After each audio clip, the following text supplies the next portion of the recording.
hope you guys refreshed your beverages, got yourself comfortable, and you are ready for hour 2 of this debacle. 60 minutes gone, here and gone.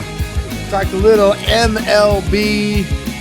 We did our whip around, of course. Talked a little bit of college football and, of course, a little bit of NFL. We still got fantasy moments, plenty more to get into before we even get to pick'ems and all that other stuff. So, let's do this thing, baby. The text lines are going to get opened up. We're going to have some fun. We're going to have a good old time. Get down on this thing. Hour 2 of DSR2. So without further ado, let's do the do we do here at DSR2. It's hour 2, baby. I'm Scrappy, and here is your host, Johnny the Moose. Hey, we're back here for the second hour of DSR2 on this glorious Wednesday here in October. In case you missed it, we talked a lot about MLB playoffs going on there. We also talked about the NFL action going on there as well, and just the usual craziness going on in the world of sports. And again, we've got here some college football action. We'll also get into a little bit more NFL, and then we'll have Moose's fantasy moment, and as always, pick'ems. We're doing a little better this year. Well, actually, we have to do better than last year because we were terrible. We were terrible last year. Only can go up from there. Well, no. Yes. So We were like the Washington Commanders last year. it was bad. It was bad. Scrappy was actually looking to draft Carson Wentz. No. So yeah, we got college football going on there. We actually are, starting into the basically is the conferences play on there with it, and a lot of shakeups going on there. Things are starting to weed out a little bit on there. You've seen the teams that are frauds and teams that are basically we'll see what's going on there. I know the latest top 10 is we've had some changes on that in the top 10. Again, as we say, rankings don't mean anything until you get to end of October with that. But yeah, Bama basically being ranked in the top 5, being ranked number 1 on there. Well, actually, their AP top 5 is Bama fell. Georgia's now back to number 1. But the coaches polls got Bama at 1 and Georgia at 2 and Ohio State at 3. Michigan was 4 in the coaches, 5th now in the AP on there. They fell. Clemson moved up on there because Michigan only won by 21. Oh, yeah, that's it. With it, but yeah, we got some great matchups coming up here this weekend as well as something on there over the weekend with it. Kansas TCU was actually a pretty good game there. That was TCU ended up winning that one. Tennessee took LSU to the woodshed. Tennessee's playing really good ball there. They're 5-0 for the first time since I want to say 98. Yeah, maybe. I was like, well, I saw a part of that game. When Team Martin on there, and then they played. What? They played Bama this weekend at Knoxville. So again, I think it's a night game under the lights. Oh yeah, don't in Neyland at man. I don't know, sleep on that Bama game. Going into Neyland at night is a whole different animal. Oh yeah. There might be an upset alert on that one. Yes, especially if Bryce Young's not playing on there. I think he'll be back this week. But if he's not playing this week, that's upset alert. Oh yeah, that's your upset alert of the week there. Yeah. With that, Georgia took care of Auburn. Auburn is terrible this year. Oklahoma State's really good on there. They are definitely the best team in the Big 12. They're probably the only one who actually plays any. Actually, Texas does play some defense too, but they got on there. We had UCLA. They're 6-0. They beat Utah there. Now Utah has to play USC this week at Utah though, so that's gonna be interesting because I think USC is also undefeated as well. Michigan State lost to Ohio State. I'm surprised that they only lost by 39 or 29. Sorry about that. Ryan Day felt sorry for them with that maybe. But their pass defense is terrible. Michigan State. If I'm Kenneth Walker III, I'd be making a call to Mel Tucker and say, I want half that money because that's the reason you got that damn contract was because of me. Right. And, I mean, Michigan in there. Give me my money. Blake Corum is he's on pace to have an ungodly year. He's got almost 700 yards rushing and 11 touchdowns already, and through 6 games. They're halfway through. He's going to have 1,400 yards and 20 touchdowns. That's a better year than Kenneth Walker did. Yeah. He's averaging just about the same yards per rush. Yardage they're on the same pace, but he's got 11 touchdowns already versus I think Walker had 15 for the year. Wow, that's pretty. I mean, he should be a Heisman candidate there. Bama beating A&M on there with it. That was a close game there. USC taking care of Washington State. That was interesting. Oregon, they're starting to play good, better ball now. They took Arizona out to the woodshed. Of course, Arizona is terrible. But yeah, it's interesting on there. I know this week. Let's see here.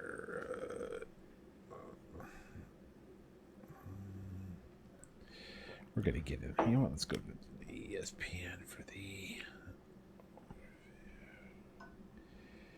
So, yeah, this week we've got Iowa, Ohio State. Ohio State finally plays a defense on there. Iowa's offense is terrible. They are just god-awful. What is the point spread? They said there's no point spread list. What the hell is this? No spread. What? I don't like this, man. I don't like the spread on there. You know what? Let's see if CBS has it. Uh-oh. Dun, dun, dun, dun, Jesus. dun, dun, dun, dun, dun, dun, dun, dun, dun, dun, dun. No?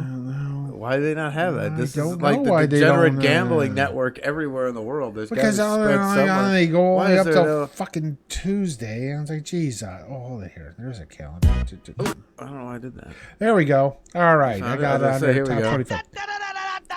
Okay. All right, here we go on there. Basically, the big games of this weekend: Michigan, Penn State. Michigan is at home against Penn State. They're a 7-point favorite. For me, obviously. And again, Michigan gets their 5th straight, or their 5th of 6 weeks of Fox Game Day being right at the noon.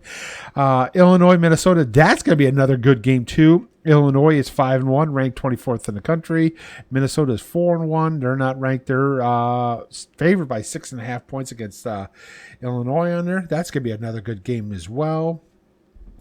North Carolina State and Syracuse is a great game too. Syracuse is 5-0. They're ranked 18. North Carolina State is 15. Syracuse is a 3.5 point favorite.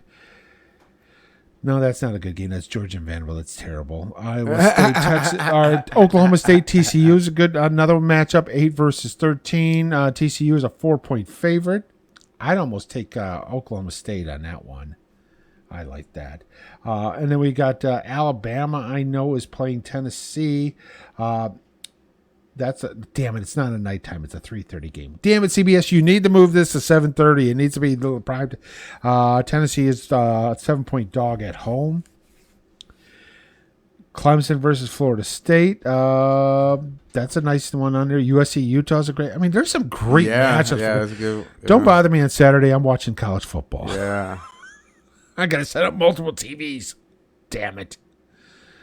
Oh, wow. This is some great games. Yeah, that's some pretty good ones. Yeah, there's going to be some good ones. So, yeah, I mean, this is going to be a fun to watch. I'm digging this, man. What time's the Michigan game? Noon. What was the other ones that I want to see? Tennessee. When's Tennessee, that's 3:30. Okay, and those are supposed. And then Utah, USC is 8:00 prime time.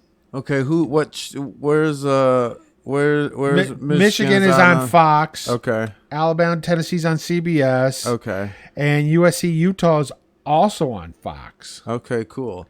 And then ABC's got Clemson, Florida State at 7:30 on Saturday night too. All right. There's some good matchups here. I'm like, all right. Yeah, I would definitely go with Michigan early. Go with Tennessee, Alabama, or Oklahoma State, TCU at 3:30. Flick those between CBS and ABC. And then you got 7:30 Mississippi State, Kentucky. That's on the SEC. Or we got Florida State, Clemson also at 7:30. Or we got USC, Utah at 8:00. there's some, Yeah. I'm digging this, Yeah. man. I might just go spend all day at our restaurant bar up there where we go eat Okay. and hang out. Because I'm just going up. I got to go up to close because it's going to get pretty cold up there next week. Yeah. And I'm not going to get up there until probably mid-November when we get another event. So I go up. I got my property up north, and I'll have to go up and hang out for the weekend, I think. But yeah, maybe I'll go up and we'll just hang out like up there. We'll have a few drinks. Oh, yeah. Get something to eat, and I'll make her kind of watch football with me and hang out with me. So we'll see. Or I'll hang out with the old guys and hang out up but there. it's going to be key is can Bryce Young is he going to play? Is he going to be healthy enough to play this week? If he's not playing against Tennessee, Tennessee wins that game. Yeah, I'm telling you. If not, it's going to be a great game. Yeah, it should be a good game. Either way. Yeah. So, Mike Hart is back there in Ann Arbor. He collapsed on the sidelines there Saturday afternoon. what happened? He had a seizure, and that's all we know. I didn't even know what was going on. All of a sudden, he just collapsed on the ground, so they didn't know what was happening there. I know they said as both Edwards and Corum were pretty well shaken up on that. Yeah, and it took them. That's why you looked them on there. Michigan was pretty they were lethargic. Yeah, but again, seeing your running back coach collapse on there. All right. And then the second half, they took it on there. But I know he's going to be off sometime, and they brought back Freddie Jackson to be the running back coach. Again, long-term running back coach there for Michigan, so that's fine with there. Right. But, yeah, Mike Hart was carted off the field on there. That's scary. Well, but he is back in, and I guess he was doing much better. So Good. Yeah, I didn't know what happened exactly. I had the game on, but I was doing some other stuff, and this is the thing why this happens to me, because there's no other team that gives me more anxiety than Michigan. yes, So when things don't sometimes I got to walk away from the game for a hot second, take a deep breath, get a beverage, get a snack, go outside and hit the cigar a few times, and listen to it on the radio instead. I gotta sometimes just step away from it for a minute, because and so, I kind of missed what happened. I just, obviously all the hubbub and everything. And then you could see how they played afterwards, after it happened. And I was but I didn't know. I didn't see it him. I didn't see anything and they didn't really, I kind of missed the descriptions and, whatever. I was just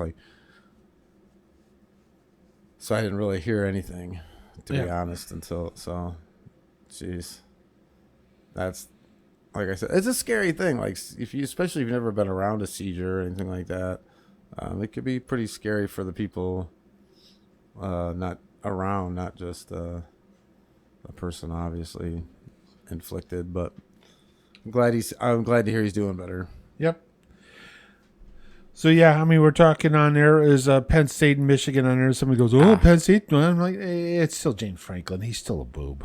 Yeah, he'll still make a bonehead play call. You go scratch your head on there, and again, I know Penn State's got a really good a pretty decent defense. They've got a game changer at the line and linebacker, and Jody Porter, the junior at cornerback. Problem is though, for Penn State having all this talent on defense, they sure give up a lot of points. Well, we'll see how that plays out. My whole take with Penn State is I don't want to I'm not poking the bear there. So I'm just I'm not giving them locker room material. I'm not underestimating they're not Penn State. They'll be quiet on there, but because they Penn State plays Michigan well. They get up for Michigan. Let's be real about that. Except when they go to Ann Arbor. Yeah. And then they get their ass handed to them, which is this year. Yeah, well, we'll see. Hopefully you're right. I think they've lost the last two games when they come to Ann Arbor. I know last time they got 2 games. On there. But this should be interesting on there. And again, on with it, I know J.J. McCarthy, he finally threw his first interception, but overall he's played well on there. And again, they've got one of the best offensive lines in college football.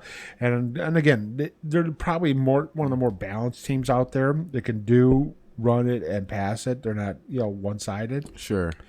And we'll see on the defense. If the defense starts getting more pressure like they've been doing now on there, and scheming wise, this team Michigan could be pretty good because their secondary is decent.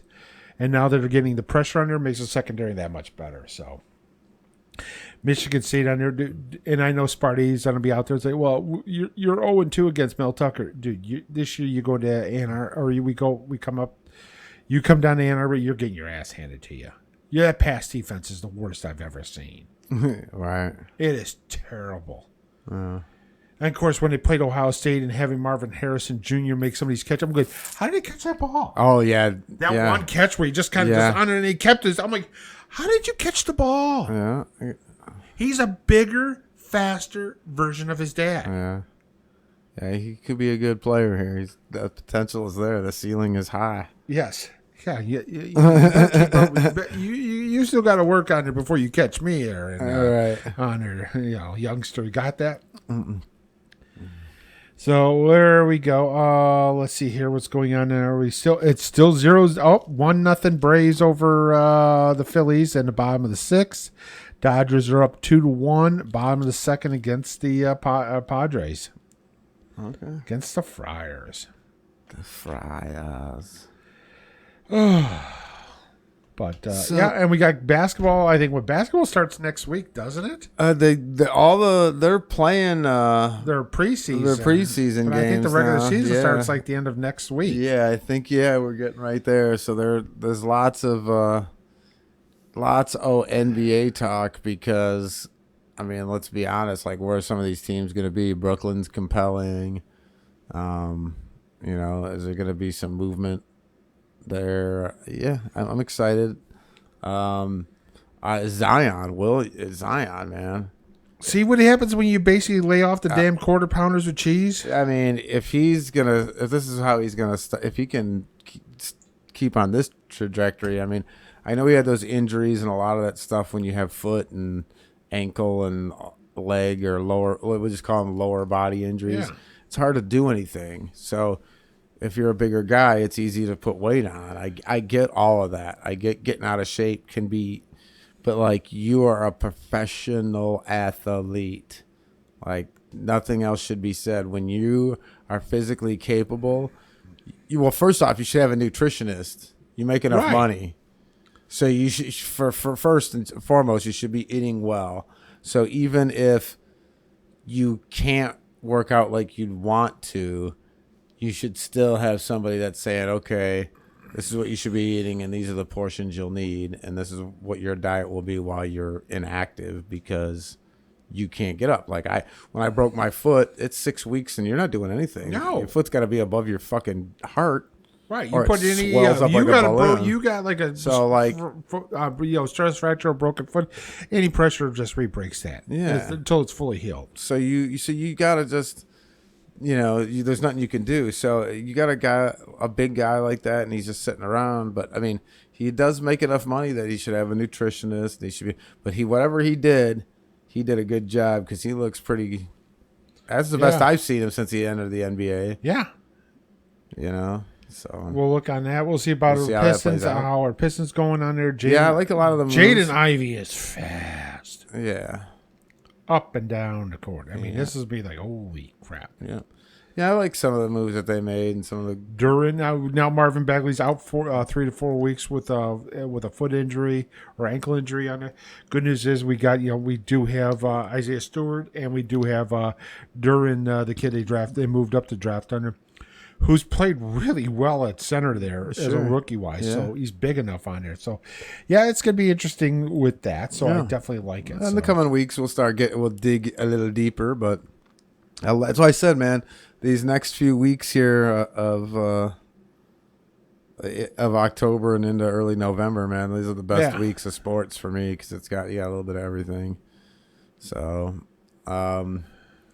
So you ready? You ready to get into it, Moose? You got to get your little fantasy out. Your band, get our chicken fantasy down, chicken down, chicken that. wow. Bow, chicka, bow, wow. Chicka, wow. Okay. So basically, you're going into the first week of the buys, and you're in panic mode on there because you got to find the guys out there for the bye weeks to pick up and everything with it, or on there, or your season's not going off as a start. Maybe you're like a 2-3 or 3-2, and you're just treading water. You go, what the hell am I going to do? Damn it! Uncle Moosey's got your help there. So again, here we go on there for the basically for bye weeks and that. You got to look at matchup wise on there. Definitely like this week on there. I would like on there. I would say Zach Wilson for the Jets maybe as an option for fantasy on there. Real light on there. Jets I don't think are going to beat Green Bay. Definitely like that. I definitely like. Carson Wentz against the Bears on there. I like Justin Fields against Washington. Why? Because Washington and the Bears defense are terrible. They're terrible.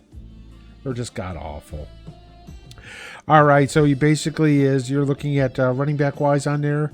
Jonathan Taylor is out again on this one, so if Hines is probably picked up, but you can pick up Deion Jackson as maybe as a flex or on there, just on there. Like that. Benjamin is back for Frisco, so he's going to be playing this week on there. I like him as your number one on there.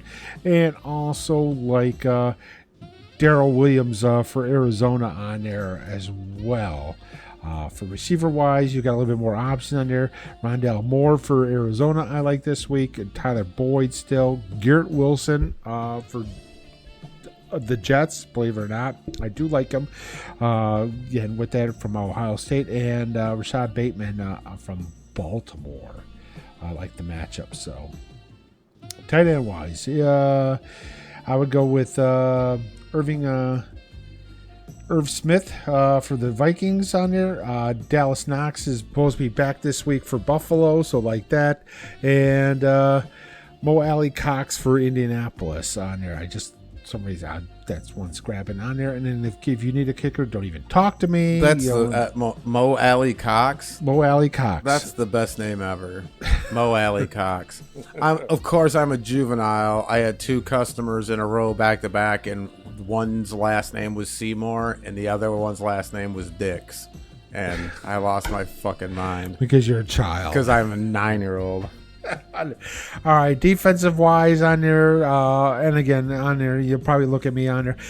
Washington, the Commanders on there, because why they're playing the Bears. Bears, why? Because they're playing Washington on that. I mean, there's an obvious no-brainer. I like those options on there. I definitely like the Browns against New England because I'm still not sold on New England's offense on there, and the Browns defense is still pretty decent on there. So there you go.